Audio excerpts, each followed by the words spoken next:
Guys, dito kami sa St. Vincent. Kukuha kami ng crab. Ayun, meron na ton banda ron na kumukuha ng crab. So malayo. Kita nyo ba guys? Ayan. Yung mama. Basta, nandyan siya. At mga kasama ko, nandun na una na siya. Sila. Maginaw ang hangin. Malamig ang hangin. Mainit ang araw. Ayan. Nakasombrero sila. Ako hindi. Kasi hindi naman ako ginawin. So, sakto lang. Nanguhuli sila na crab. Bundok ito. Ayan. Ayan. Nasa bundok kami. Kaya, amoy ano? Amoy isda. Malansa. Low tide. So, nakikita ninyo yan.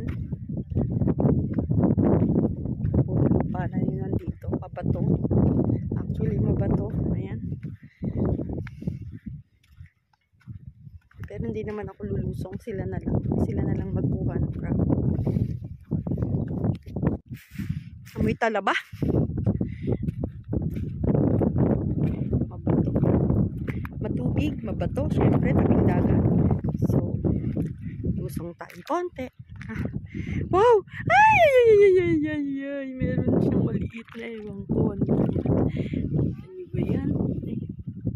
Asan na? Nawala. Ayun. Hindi ko alam pinakain.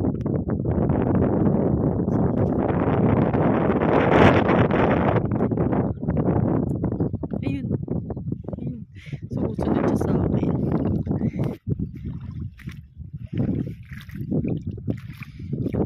Lakad tayo.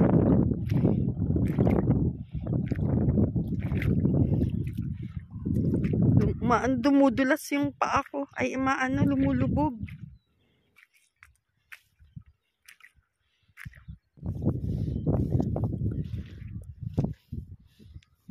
Dito tayo sa mga gustong pumunta ng Australia. Mahirap sa umpisa. Pero, pag will ni God, just pray, makakarating din kayo. Ayan guys. Marami ditong beach. Kagaya ng sabi ko, maraming beach. Minsan lang walang time pumunta. Kasi work is work. Kailangan busy sa work.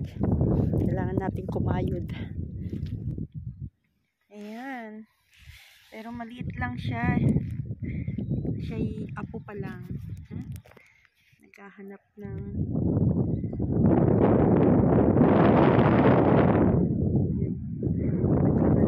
mag-aampun.